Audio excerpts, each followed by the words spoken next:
ரொம்ப பிடிக்கக்கூடிய ஒரு ரெசிபி ஒன்று சொல்லணும்னு நான் எப்பவுமே நினைப்பேன். பண்றீங்களா? எனக்கு வாழைத்தண்டு தான் வேணும். இல்ல 5 தான்.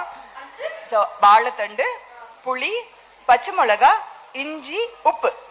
வாழைத்தண்டு, பச்சை மிளகா, இஞ்சி, புளி இது எல்லாத்தையும் வதக்கி அதுல உப்பு போட்டு மிக்சில அரைச்சி எடுத்துட்டோம்னா சூப்பரான துவையல். இது வந்து சாதாரணமா நம்ம வாழைத்தண்டு நமக்கே சாப்பிட பிடிக்காது. அது கூட்டா பண்ணாலும் எப்படி பண்ணாலும் குழந்தைங்க சுத்தமா சாப்பிடாது. இதை துவையலா பண்ணி அதுல நெய்யோ நல்லெண்ணெயோ விட்டு பிசைஞ்சு குழந்தைங்களுக்கு கொடுத்தீங்கன்னா கண்டிப்பா யூ வில் தேங்க் மீ. சூப்பரா இருக்கும். பசங்க செம்மையா சாப்பிடும்.